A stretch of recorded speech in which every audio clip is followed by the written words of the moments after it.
quedarse a vivir en Valladolid es imposible. Tenemos por delante la última jornada. Tengo hasta así la voz de la emoción de estos días. Pero ahora llega uno de los momentos más bonitos, que es presentar, y eso que es bastante complicado, a las dos almas que hacen posible Valladolid. Que contaros que no sepáis de estos dos escritores. La primera vez que conocí a Dolores, en una entrevista me contó que ella escribía porque tenía miedo. Y antes de empezar a escribir a los 14 años, se hizo lectora precisamente para combatir esa emoción y también para combatir las pérdidas. Es una escritora honesta de novelas de cara norte, ganó el premio Planeta en 2016, con Todo esto te daré, y en el escenario que se desarrolla esa novela hace poquito, acaba de estrenar un vino, Heroica. ¿Sí?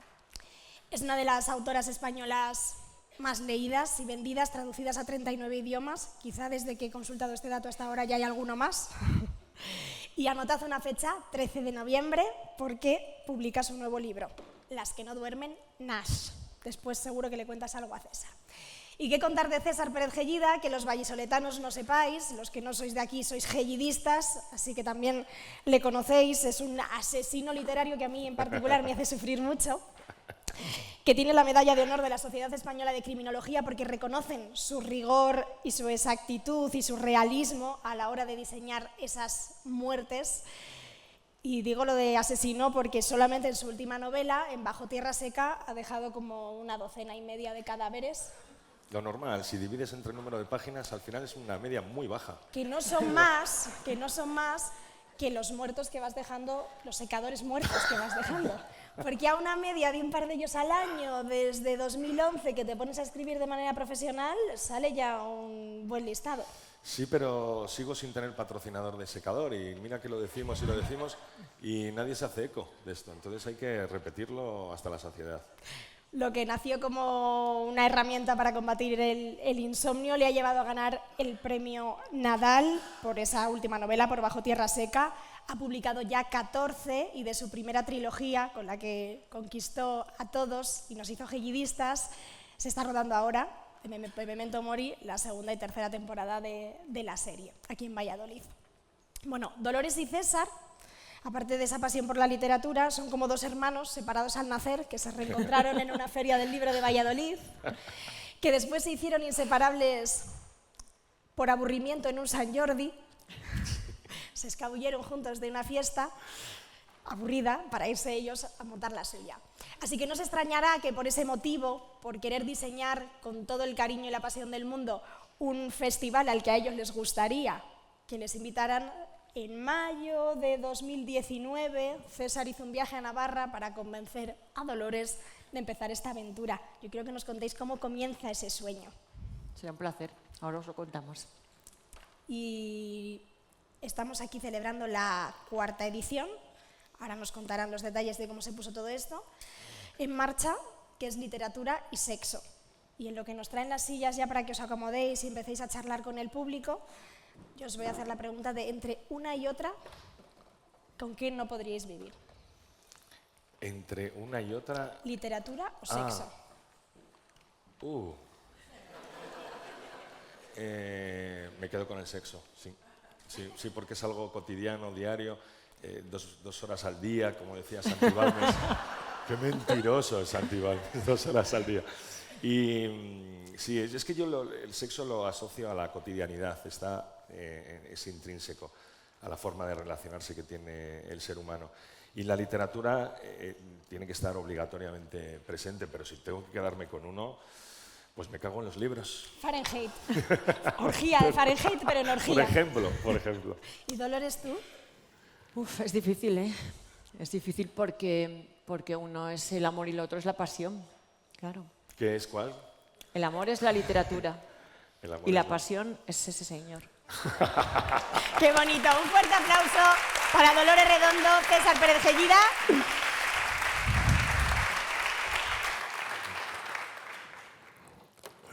Bueno, se nos hace raro ser nosotros los que estamos sentados aquí, porque no es lo habitual. Además no tenemos guión, esta movida es que decidimos, bueno, ¿cómo planteamos este encuentro?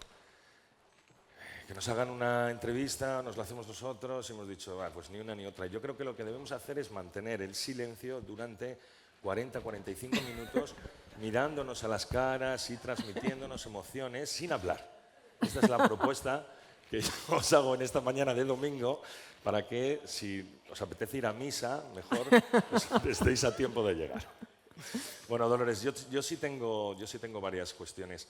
Hemos dejado ahí en el tintero, decía María Ramos, cómo empezamos a construir Black Valladolid. Y nos hemos quedado en el momento en el que yo voy a Navarra para tratar de seducirte, que ha sido, yo creo que mi segundo acto de seducción más importante, porque el primero está ahí sentado. Y quiero que cuentes tú cómo recibiste a este calvo con esa noticia y cuánto tardaste en decirme que sí. Bueno, pues me llamó y me dijo, Dolores, me voy a tu casa a contarte una cosa. Entonces, Eduardo, que es la persona que pertrecha la casa, dijo, voy a salir a comprar vino y chuletones. Él entendió que venía César y teníamos que estar preparados. Y bueno, no sé si hablamos primero y comimos después, comimos y hablamos, en el orden no lo recuerdo, pero sé que de entrada yo quería decir todo el tiempo que no, porque yo estaba convencida, él me dijo, mira, yo tengo una idea, quiero poner en marcha un festival, creo que lo tenemos que hacer, tengo estas premisas, ¿qué te parece? Y yo estaba diciendo, le voy a decir que no porque estoy escribiendo, porque luego tengo que viajar mucho, pero sobre todo porque en estos momentos en el que tantos escritores deciden vivir pues muy pendientes de las redes sociales, o hay mucha gente, entiendo que cada uno haga lo que quiera, yo respeto la manera de vivir de todo el mundo, pero asistir a demasiados eventos, demasiados congresos, demasiadas fiestas, una de esas fiestas como aquella en la que nos encontramos aquella vez en Barcelona, que como dice César, Eduardo Mendoza seguro que la conoces, la fiesta de la vanguardia, ellos creen que es una fiesta, pero eso no es una fiesta. Realmente el escritor es la fiesta para los periodistas, que se ponen de canapés y tal, pero tú no tienes literalmente tiempo a meterte uno en la boca, porque antes de que hayas dado un bocado te están preguntando, estás allí, te haces la foto, que saldrá el otro día en la vanguardia. Aquello no es una fiesta. No lo es otra cosa. Y yo no soy muy partidaria de esos eventos porque creo de verdad, y además con los consejos que me ha dado Eduardo Mendoza hace un rato, voy a ir cada vez más hacia ser la clase de escritora que quería ser, y no solamente por lo que escribo, sino por cómo vivo. Y yo quiero estar tranquila. Realmente he elegido vivir en un pueblo, llevar una vida moderada, centrarme en la escritura, pero en la lectura también. O sea, me horripila que a veces no tengamos tiempo casi para leer. Y yo esto lo tengo clarísimo, esto es mi lema de vida, y llega este señor a perturbarme con vamos a hacer un festival. Y claro, el concepto que yo tengo de los festivales que yo tenía era el de todos esos festivales que recorremos. Y yo le decía, no, César, yo esto no quiero hacer. Pero en cuanto él me dio 4 premisas de lo que él tenía en mente, que justo era, vamos a hacer el festival al que querríamos ir. Vamos a hacer el festival en el que nos sentiríamos bien tratados. Y vamos a tratar a las personas que queremos y admiramos de nuestro oficio, vamos a tratarlos como querríamos que nos trataran a nosotros. Y ahí ya me convenció, me empezó a convencer. Esa fue precisamente el que no iba a ser uno más y que lo íbamos a hacer de un modo distinto. Y tardé 0 en decirle que sí. Le dije, venga, vale, vamos. La verdad es que ayudó mucho mi poder de seducción, pero también ayudó mucho que en el transcurso de esa conversación había mucho vino y vino. Tomamos mucho vino. Y así es mucho más fácil convencer a Dolores. Y yo recuerdo que teníamos ¿Qué van a pensar de mí? Que me vendo por un vaso de vino. Pero ¿tú te crees que no lo saben ya? Te conocen perfectamente. Si eres medio ciudadana, te vamos a empadronar aquí en Valladolid. teníamos muy claro, no teníamos tan claro hacia dónde queríamos ir, pero sí teníamos muy claro qué es lo que no queríamos hacer. Sí. No queríamos replicar fórmulas, no porque nos parecieran mejores o peores, pero sí donde, como tú has dicho, encontráramos una burbuja en la que los autores tuvieran la importancia que en otros sitios no se les da. Y queríamos dotarlo además de glamour. Acuérdate que hablamos de poner el foco de atención, y por eso aquí lo que hacemos en este hemiciclo es que los focos se centran en esa persona que viene en ese momento. No nos gustan las mesas redondas, a excepción de esta charla que tenemos Dolores y yo. Sabéis que lo que hacemos es un autor, autora, un foco y amigos que disfrutan de esa charla. Es una fórmula muy sencilla y creemos que nos funciona y vamos a seguir dando guerra, ¿verdad? Sí, vamos a seguir dando guerra. Luego hay un hándicap que todavía no hemos superado. Esta va a ser nuestra cruz, creo que para siempre. El festival se llama Blackjadolid. Aunque ahora por España hay varios festivales que usan el Black como parte del nombre del festival, que sepáis que este fue el primero, que el nombre está registrado, y es que teníamos una idea inicial, César tuvo una idea inicial de que el festival estuviese centrado en la novela negra. Y tengo que decir que fui yo la que le introdujo el venenito de la literatura en un sentido más amplio. Le dije que había una cuestión, que creía que hay muchos festivales de novela negra por todo el país, que lo hacen muy bien además, y que teníamos que diferenciarnos precisamente poniendo en valor eso que queremos, que es que el género bebe del género, pero sería terrible que solo bebiera de la novela negra. Que cualquier escritor para formarse debe leer todos los géneros, debe abrir su mente y pobre del que no lo haga, porque bueno, pues luego vas viendo cosas como las que te encuentras por ahí, pues que todo es como un refrito de lo mismo, y que entendemos que el enriquecimiento que supone escuchar a un ponente que está hablando de algo, aunque no se dedique directamente al concepto literario, a alguien que te está hablando desde otro género, desde otro punto de vista, porque es que al final nosotros leemos todo eso al cabo del año y son los autores, las autoras que queremos, que respetamos, que llenan la librería de nuestra biblioteca, y que no siempre son de la novela negra, que el beber solo del mismo género es un error en sí mismo, y que sobre todo los que nos documentamos ampliamente para lo que escribimos, acabamos leyendo no solamente todos los géneros, sino pues recurriendo a otras maneras de comunicación, pues que son documentalistas, que son guionistas, que son el cine en muchas ocasiones, y que cuando ves de dónde procede todo aquello que has escrito, no procede de un solo lugar. Me he perdido. Claro. No, claro que sí.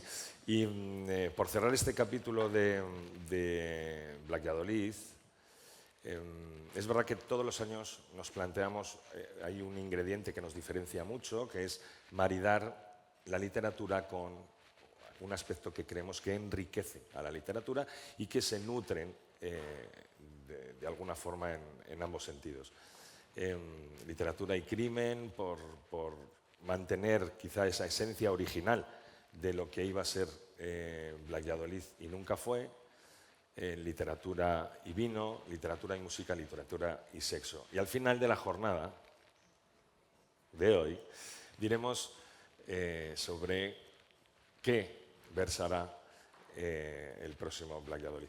Entonces, por finiquitar esto, y me dirijo a las gentes que estáis ahí en streaming, Blackjadolid no es un festival de novela negra, no, es un certamen de literatura. Y esto se lo digo también a los periodistas, por favor, que se lo tatúen.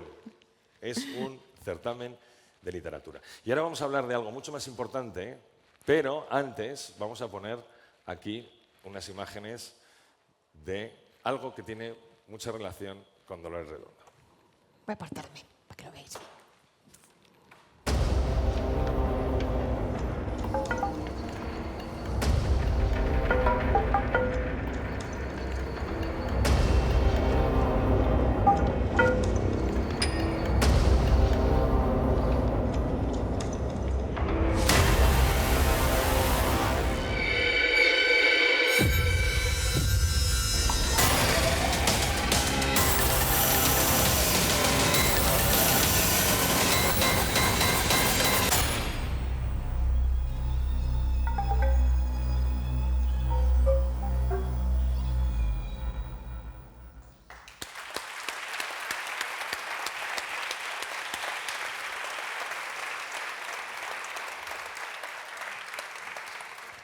Las que no duermen, podría haber puesto yo ese título perfectamente, protagonizarlo yo. El 13 de noviembre yo os voy a contar varias cosas que sé de esta novela. Hay otras cosas que sé que no os puedo contar, pero principalmente nos lo va a contar Dolores Redondo. Lo primero que sé es que la fecha, 13 de noviembre, es muy especial para Dolores. ¿Por qué? Pues porque el próximo 13 de noviembre se cumplirán 20 años desde que me casé con Eduardo. Y Con este Eduardo, no con ese Eduardo, ¿eh? No, No, vamos a aclararlo, por favor. Es Eduardo. No es que hay dos Eduardos en la confundamos. misma bancada, es verdad. Doble Eduardo. Pues con Eduardo, el mío, el tuyo no, Ana.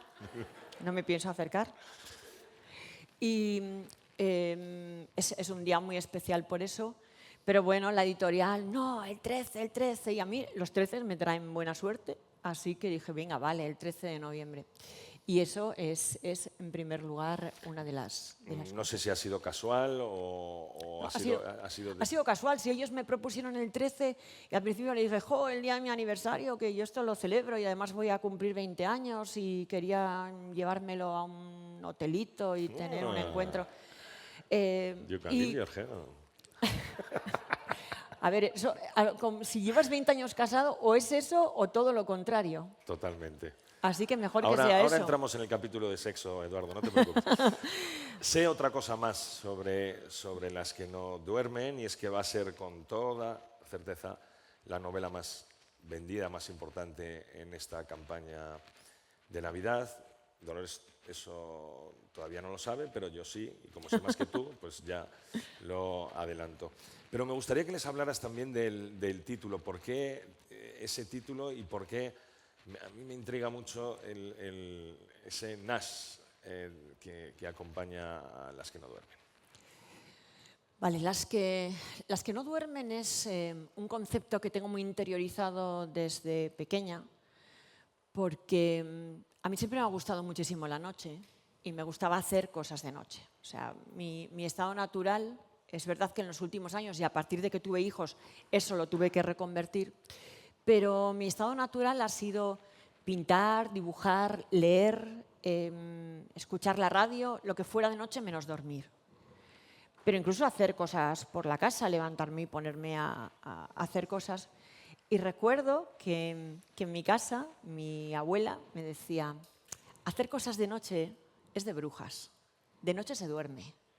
Y yo, claro, yo me sentía tan pegada a la noche y tan activa, sigo siendo noctámbula y me sigue gustando muchísimo. Ya os digo que intento ordenarme porque luego hay una vida que te lleva de otras maneras y intento ordenarme para dormir, pero me cuesta mucho dormirme. Dormirme para mí es algo que va de una manera lenta y despertarme igual. Despertarme me lleva pues un par de horas casi. Es cierto. Él puede dar fe porque él es estas personas que es como un soldado, o sea, hace ti, ti, ti, y ya está, hola, buenos días, y es como la Radio Nacional, hola, buenos días.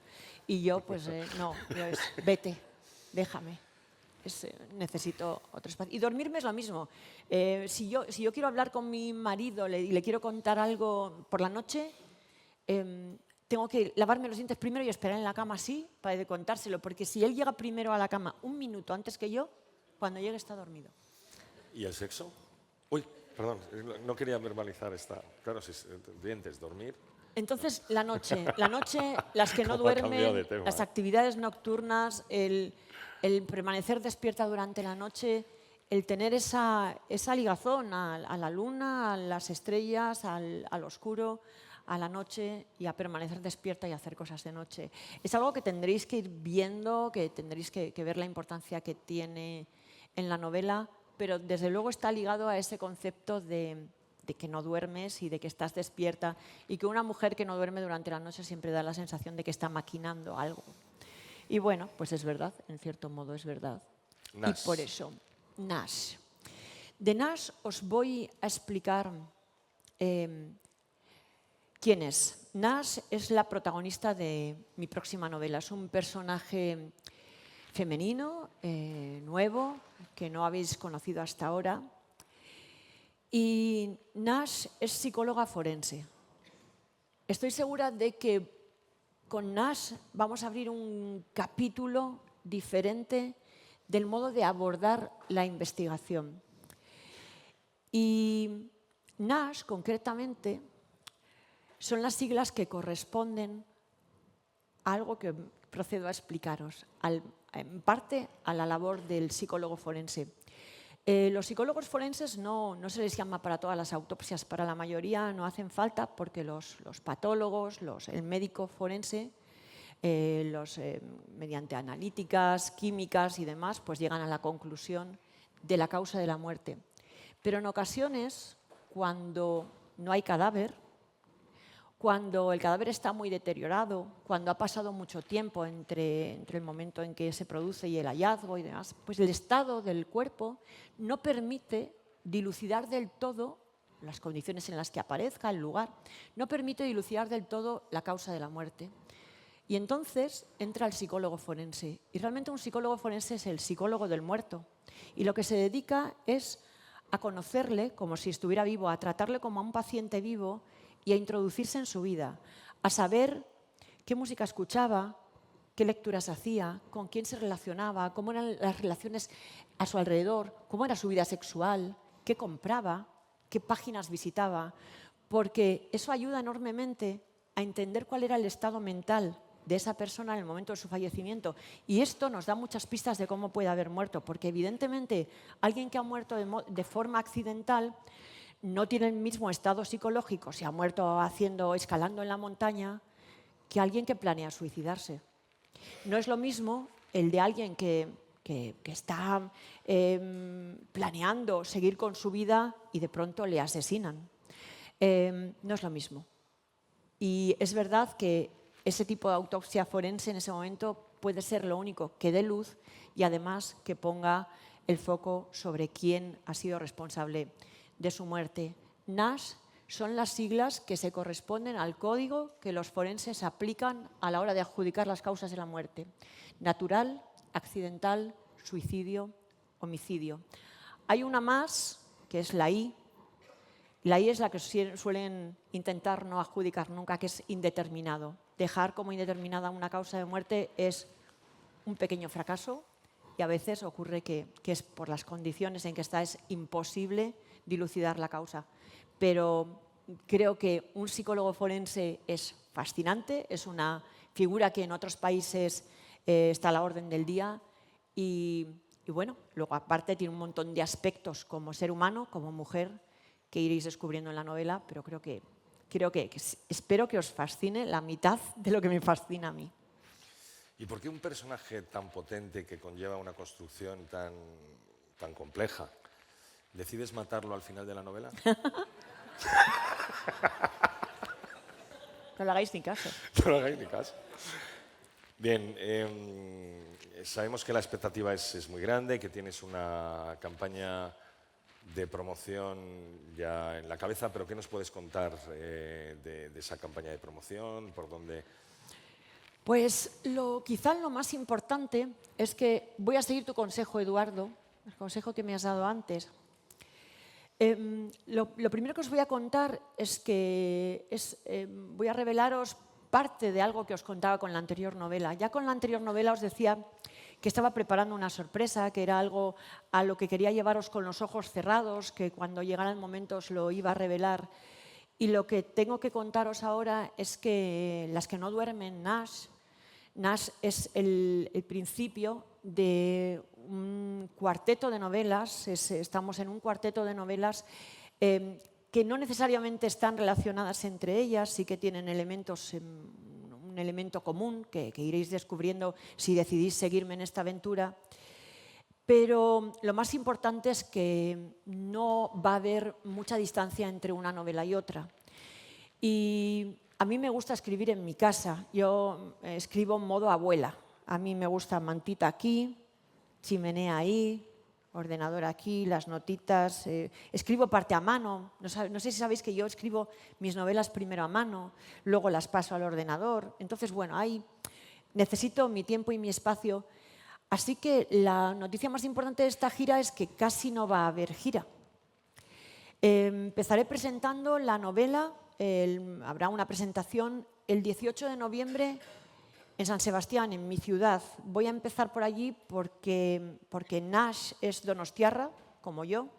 He querido que fuese en mi ciudad porque nunca había hecho un inicio de gira en mi propia ciudad, pero la noticia es que va a ser el 18 de noviembre y luego en unas poquitas ciudades, en un ramillete muy pequeño de ciudades que os presentaremos enseguida, que os presentaremos muy pronto.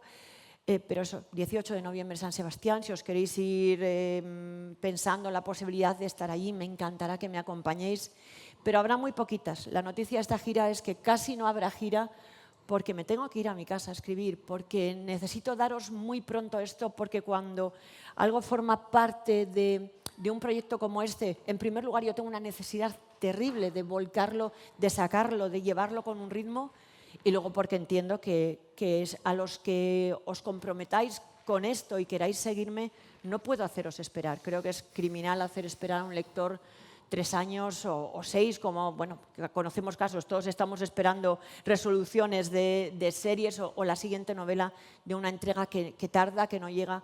Y yo no quiero torturaros así, porque otros escritores me están torturando a mí así, precisamente. Así que así será. Es un consejo que me ha dado Eduardo. No hay que hacer giras, hay que irse a casa a escribir. Y esto es lo que voy a hacer. Pues Eduardo, podrías habérmelo dicho el año pasado, porque me hubiera ahorrado 35 bolazos que me he comido este año de promoción. Nada, yo creo que en resumen, por lo que has contado, Dolores Redondo en estado puro. ¿Va a haber muertitos? Le voy a preguntar yo algo a él, que no hace más que preguntar. Que se cree. Vale, ¿que ha ganado el premio Nadal este año? Cuéntanos, ¿cómo ha sido? No me acuerdo, de verdad, lo tengo. Es como una página que en junio, yo cuando terminé la promoción, de verdad que he estado mucho tiempo, desde enero que se falló el premio hasta junio, he recorrido muchas partes de España, he hecho muchos bolos y en junio pasé esta página por 2 motivos. Primero, para desconectar, no me acuerdo ni cómo se llamaba esa novela, lo he borrado de mi mente, y para centrarme en la siguiente, que es lo que a mí más me importa, que es lo que más me divierte, y también para descansar, para oxigenar mucho el cerebro. Y lo he conseguido todo esto hasta ayer.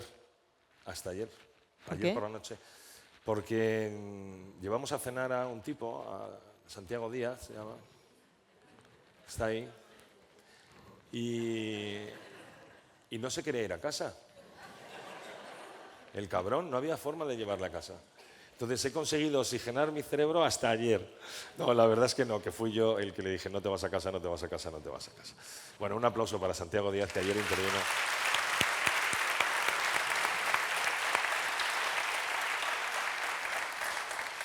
Y la verdad es que el premio Nadal sí que he notado que ha habido un cambio, sobre todo en la atención que captas de los medios de comunicación. Yo no estaba acostumbrado a estar en tantos medios, estar en boca de tantas personas. Lo he notado también durante la gira de promoción, porque ha habido más gente. Nuevos lectores también, ¿verdad? Sí, desde luego que sí. Entonces estoy encantadísimo con ser el último premio Nadal. Me gustaría que ya no fallaran más premios Nadal, que fuera yo el último de ese listado, el último premio Nadal. Sería maravilloso. Pero me temo que van a seguir con esa manía. En enero habrá otro. Me temo que van a seguir con esa manía y habrá otro. No, eso es fabuloso, que haya una regeneración literaria y seguramente pues sea una novela fantástica que habrá que leer. Hasta aquí mi discurso. ¿Tenemos título de la próxima? Claro que tenemos título, pero si yo lo contara ahora mismo, creo que hay 114 personas en 114. Y a las afueras hay un pinar muy grande, pero me costaría mucho enterrar a las 114 personas, si lo cuento. Y aparte tenemos el streaming ahí. Entonces, Oh. tenemos una media de 4.300, 4.800 personas que nos siguen diariamente, fíjate. Hola, streaming. Pedir las direcciones IP al equipo de Argi, que me pasaran todas esas direcciones. ¿sabes? Y Para ir matarlos de uno en uno. De uno en uno, otra vez, Maleta, Pinar, es que se me ha Tiene que pasado- ser tan complicado como mover 75 millones de dólares. Sí, ¿verdad? No 75 millones. Bueno, yo lo que sí os puedo decir es que los lectores que son muy gellidistas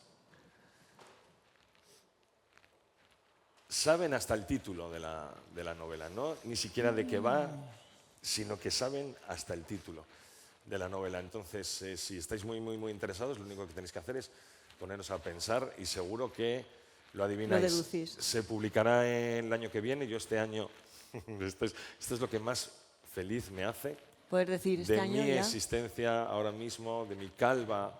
Hoy acaba y su divina jornada existencia. laboral y acaba su mundo. Es que no publico, este año he publicado en enero y voy a pasar un final de año en casa. Y eso para mí es una maravilla, es algo que de verdad necesitaba hacer. La novela se publicará en el último trimestre del año que viene y, como sabéis, estamos muy metidos en la adaptación audiovisual de la serie. Estamos ahora terminando el rodaje. Nos queda esta última semana que lo hacemos aquí en Valladolid y lo siguiente va a ser escribir, escribir, escribir, escribir, que es de verdad lo que más me gusta y lo que más necesito. Sí. Hablábamos precisamente antes de esto, de lo difícil que es, ¿verdad? Con Santiago, de lo difícil que es escribir mientras, bueno, excepto para Lorenzo. Sí, que Para escribe, Lorenzo- si Lorenzo cae, se Silva. tropieza, Lorenzo Silva se tropieza aquí y le sale un párrafo. Pero los demás no. Lorenzo es Batman, ya sabéis que le premiamos con el premio Black Valladolid y ya lo dije, realmente él es Batman, el verdadero. Es una persona pues, que tiene otras capacidades, pero yo necesito, la mayoría necesitamos espacios para calmarnos, para escribir. Resulta muy difícil cuando estás fuera y es verdad que también se te contamina la belleza de eso, ¿no? de estar en casa escribiendo, que realmente es eso que yo soñaba cuando era pequeña. Yo cuando me veía como una escritora jamás me veía firmando en el Corte Inglés. Yo me veía encerrada en una torre de un castillo escribiendo y viviendo en el campo y siendo, pues eso, hubiera sido feliz en el nombre de la rosa escribiendo, manuscribiendo. No, sí, no, pasando páginas no. Pasando páginas no. Yo eso no lo hago. Yo nunca chupo las páginas. María eso no lo Ramos hago. interviene. Estáis hablando mucho de literatura, pero recuerdo que habíais creado un certamen de literatura y sexo. Entonces, antes de que el público tenga tiempo para charlar con vosotros y haceros las preguntas que quiera, yo os voy a hacer una y es que Vale. cómo desarrolláis vuestros personajes, la sexualidad de vuestros personajes literarios. No sé si tiráis de fantasías, que estos días hemos hablado mucho de cómo se generan las fantasías, o si de experiencias Bueno, personales. Yo tengo un personaje que ha protagonizado muchas secuencias, muchos capítulos de mis novelas, que es Sara Robles. Y Sara Robles es adicta al sexo. Es una tipa bien molona. Es adicta sí, pero es adicta al sexo y yo para trabajar bien este personaje hablé con una especialista para que todos sabemos lo que es alguien que es adicto al sexo, pero lo que no sabemos es cómo puede influir en la vida de las personas, en la cotidianidad de las personas, estar continuamente pensando en el sexo. Y era un ingrediente que me gustaba para complicar la vida de mis personajes. Ya sabéis que a mí lo que más me gusta es joder al prójimo como a mí mismo y principalmente a mis personajes, porque no me dan pena. Quiero decir que hacérselo pasar muy mal, creo que es mi obligación, porque a través de lo mal que lo pasan los personajes consigo que a vosotros también lo estéis pasando mal. Y mi obligación, ¿cuál es? Incomodaros a vosotros. Y si no, leéis a Liz Kellen, que escribe una novela romántica estupenda y maravillosa, y os lo vais a pasar muy bien. Pero cuando abrís una novela negra, un thriller, tenéis que estar preparados para sufrir o para pasar un buen mal rato. Y a mí me cuesta las escenas de sexo, escribir las escenas de sexo me cuesta porque hay una delgada línea en la cual a un lado eres un mojigato absoluto y si lo cruzas eres un grosero. Entonces es muy difícil bailar, mantenerse firme en esa línea en la que yo creo que se puede ser explícito o se puede sugerir. Hay que equilibrar muy bien cómo cuentas una escena de sexo. Me cuesta mucho escribir las escenas de sexo, pero me lo paso muy bien escribiendo escenas de sexo. De verdad que me lo paso muy bien. Y sobre todo cuando estoy repasando la novela, que yo escribo siempre hacia adelante, el primer borrador nunca reviso. Entonces pasan muchos meses hasta que yo vuelvo a leer lo que he escrito, ¿no? En ese segundo borrador. Y hay veces que con las escenas de sexo digo, qué goloso. Y entonces es cuando sé que esa escena va a funcionar. Si paso por esa escena de sexo y no hago ese guiño de digo, falta algo. ¿Y Bueno, en tu caso, Dolores? En mi caso, no hay demasiadas escenas de sexo. No hay demasiadas porque no las, a mi parecer, no lo necesitaba, no lo pedía la acción de la novela y no hay demasiadas. Es verdad que sí que por ejemplo, recuerdo en la trilogía de Baztán hay un encuentro sexual entre Amaya y su marido en la primera novela, luego hay otros en las siguientes que no voy a revelar por si alguien está leyendo o quiere leer, pero es verdad que sí que me preocupaba mucho porque la primera vez que lo abordé me di cuenta de hasta qué punto estamos contaminados del lenguaje del sexo y me sonó manido, no por lo que estaba ocurriendo, o sea, la acción la tenía clara, pero es verdad que nos hemos acostumbrado a utilizar unas palabras concretas, tanto al describir el amor como el sexo, y sí que sentí que necesitaba un lenguaje nuevo. Un lenguaje nuevo que tenía que ser adecuado a la situación psicológica de los personajes. Y sí que me costó, pero fue muy entretenido a nivel literario, sobre todo, lo que os digo, a nivel de preocupación por el lenguaje adecuado. Os voy a poner un ejemplo. Imagino que algunos habréis leído, no sé si alguien ha leído El Guardián Invisible, de los que estáis aquí, por ejemplo. Vale, unos cuantos. Se describe, no destripo nada, se describe un encuentro sexual entre la protagonista, entre Amaya y su marido en varias ocasiones. Bueno, es una pareja normal, pues tienen relaciones normales, ¿no? Se encuentran varias veces al cabo de la novela. Pero había conceptos del deseo, sobre todo del deseo, que me importa más que el sexo en sí mismo, de cómo llegaban ahí, que me di cuenta que evocaban conceptos que Amaya no podía tener en su cabeza por su propia vida. Por ejemplo, muchas veces nos viene a la mente a la hora de hablar del deseo algo tan manido como el te comería. Los que habéis leído El Guardián Invisible sabéis lo que la madre de Amaya le decía cuando iba a su cama cada noche. Entonces me di cuenta que una mujer así, o sea, su madre se inclinaba cada noche sobre su cama y le decía: pequeña zorra, duerme tranquila, que mamá no te comerá esta noche. Qué buena interpretación, ¿no? Con esa voz, claro que sí.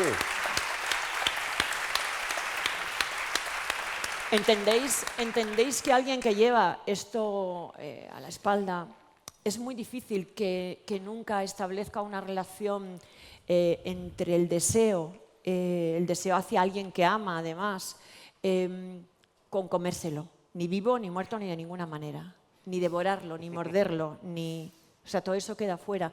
Y es verdad que hay muchas de estas palabras que tenemos asumidas y que parecen parte del deseo y que parecen parte del juego, que dependiendo de la situación psicológica del personaje no se podían utilizar. Sí, igual no conviene, ¿no? No.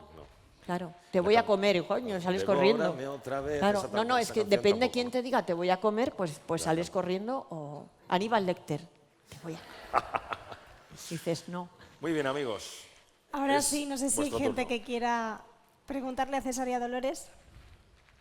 Sí que hay manos levantadas por ahí. Yo voy a hacer lo de NAR. Cuidado con lo que preguntáis, ¿eh? Voy a responder como respondí ayer en NAR. Me encantó. Bueno, yo para Dolores no es una pregunta, solo de decirle que comparto con ella. ¿Dónde estás? Perdona, ¿dónde Aquí. estás? Ay. Ah, Lo del número 13, porque yo también me casé un 13 de septiembre con mi pareja a las Qué 13 bien. horas y me va Muy bien. genial. Entonces compartimos Me alegra. eso. Y para César es que se mata tantos personajes que digo yo que si no te has arrepentido alguna vez de matar a alguno y si lo resucitarías en alguna otra novela. Sí, bueno, arrepentido no, digamos, arrepentido no, pero sí me ha costado varias veces deshacerme de un personaje, porque cuando escribimos varias novelas en las que aparecen personajes con los que pasas muchas horas, porque al final, dentro de nuestra labor, hay una parte muy importante que es la interpretación de los personajes. Cada vez que hablamos en boca de un personaje, lo que hacemos es dejar un espacio aquí en nuestro cerebro para que entre ese personaje e interpretarlo. Con lo cual yo he pasado muchas horas con determinados personajes. Me pasó con Olafsson, que es un personaje que, según aparecía en mi cabeza, moría en esa secuencia, en esa misma secuencia. Pero para que eso no suceda sin que os cause dolor, lo que hice fue crear al personaje y ponerle cara y ojos, darle alma, dotarle de algo con lo cual pudierais empatizar para que no fuera una muerte baldía. Y me enganché a ese personaje. Entonces dije, no, espera, no lo mates todavía. Aguanta hasta el final de la novela. Y el cabrón de él sobrevivió al final de esa novela. Pero en la siguiente novela dije, de esta no pasa, amigo, y voy a buscar un momento para que le duela mucho, porque luego en ese impasse de los encuentros que tenemos con los lectores me di cuenta de que había gustado mucho ese personaje y dije, qué bien, cuando lo mate... Y me comprometí, de verdad, me comprometí a cepillármelo en esa novela, a Olafur Olafsson, y el cabrón sobrevivió. No era capaz de encontrar el momento, porque en realidad yo no me quería desprender de ese personaje, porque me gustaba mucho interpretarlo, me resultaba muy fácil. Y en la siguiente novela dije, Olafur in nomine Patri, Filis et Spiritus Sancti, no pasas de aquí. Y es verdad que ahí sí tuve que cumplir con mi palabra, porque al igual que me pasó con otro personaje, con Carapocha, estaba fagocitando mucho la trama, se estaba, de forma inconsciente, se estaba apoderando mucho de la trama. Pero claro que me cuesta matar a algunos personajes. Y otros, sin embargo, estoy deseandito de cepillármelos. Y me olvido de ellos. Y siempre busco cuando notáis la crueldad, ese personaje quizá no me gustaba mucho. ¿Hay otra pregunta? Buenos días. Primero, darle las gracias a Santiago ayer por robarle una foto en el restaurante. Y segundo, poseo una versión, una adaptación de la trilogía del Baztán en cómic. A mí me encantó. Vosotros tenéis adaptaciones en cómic, en películas, sí, los dos. ¿Os gustan las adaptaciones de vuestra obra o pensáis que no es vuestra obra? A ver, era mía la original. Cuando os acercáis y me preguntáis, ¿te gustan las películas? ¿Te gusta el cómic? El cómic me encanta. Las películas me gustan, estoy muy satisfecha. Como os digo siempre, me siento también muy agradecida de que entre todo lo que pueden adaptar, elijan adaptar la mía. Soy muy consciente de que entran otras personas, otros talentos, otras creatividades, y eso se ve variado, inevitablemente. Si no quieres que tu trabajo nunca sufra ningún cambio y que sea siempre igual, no cedas jamás derechos para hacer nada, eso es así. Pero también soy consciente de que hay otros modos de llegar a la cultura, porque yo misma soy usuaria y llego de muchos modos y soy consumidora de muchos, de cine, de teatro, de música, y todo es inspirador para mí. Y entiendo que hay otras maneras de llegar. También hay edades, hay momentos de tu vida en que, por ejemplo, ayer alguien decía, ¿y qué opináis de los audiolibros? Ahí se pierden. Bueno, pues hay un momento en el que son las 4 de la mañana y estás en un hospital cuidando a alguien y no puedes encender una luz para leer y te escuchas un audiolibro. O hay un momento en el que vas en un avión y no puedes abrirlo ahí porque ya sabéis cómo son las placitas de avión cada vez más pequeñas y te lo estás escuchando o bueno, el momento que sea, o vas corriendo y puedes escuchar. Yo estoy satisfecha de las adaptaciones. El cómic me encantó porque además me encanta el mundo del cómic y yo no sé dibujar. Entiendo que hay un talentazo extraordinario. Creo además que está muy, muy, muy pegado a la novela. Creo que es muy fiel, muchísimo más que las adaptaciones audiovisuales. Pero también hay otras, por ejemplo, el año pasado hicieron de Todo esto te daré y este año están trabajando en la de Bilbao, en El diluvio, Esperando al diluvio. No se sabía el título de su novela. No me sé, ¿sabéis qué pasa? Que os lo juro como que hay un Dios. parece? Cuando yo termino de escribir una novela y acaba la promo de esa novela, o sea, bueno, el mismo día que termino de escribir una novela empiezo la siguiente, con lo cual, o sea, a mí ya esto ya es pasado, yo vivo ya con los siguientes personajes en el otro escenario, en otro mundo y bueno, pues al final a veces tengo que pensar, ¿cómo se titulaba? Es cierto.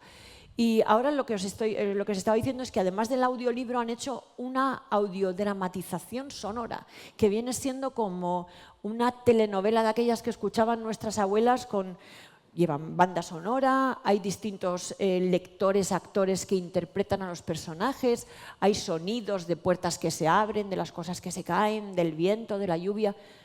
Y bueno, evidentemente es una adaptación, eso no es tan fiel, pero hay unos usuarios para eso, hay unas personas que quieren llegar a eso y a mí me parece bien.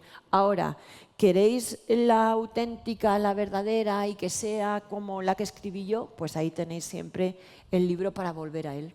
Y además lo podéis comprar ahí fuera. Y además después de esta charla van a poder firmároslo. Pero hay una última pregunta. No, pero yo no he contestado. Ah, perdón. Yo no he contestado. Es que quiero contar una Breve, anécdota. por favor. Muy breve, sí, lo que me pasó ayer.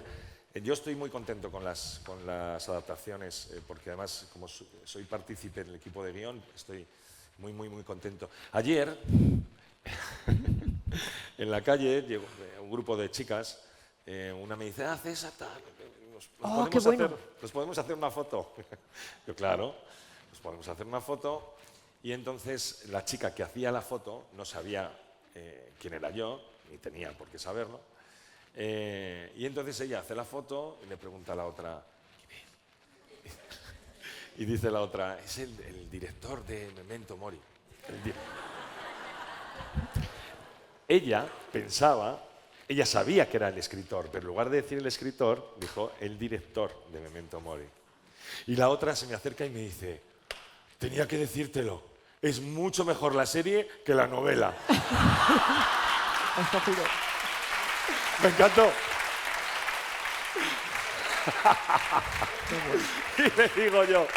Y le digo yo, ¿qué razón tienes? No le dije que era el escritor de la vergüenza que tenía. Sí. Pregunta, sí, por ahí. No la sacó de su error, ¿eh? Se fue la chavala pensando que era el director. Que se joda. A lo mejor nos está viendo por streaming Un ahora. saludo. Como Enar, un saludo, hija de la... Hola, Raquel. Hola, yo no tengo una pregunta, es más un acertijo para mi querido amigo César. Acertijo. Un acertijo que es muy, muy fácil, pero a la vez es un poquito malvado.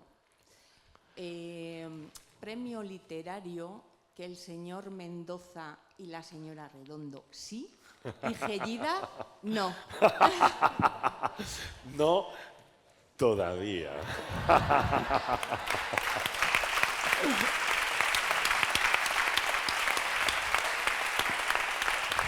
Dolores Redondo, César Pérez Gellida, un gustazo escucharos. Un fuerte aplauso para ellos, por favor. Gracias.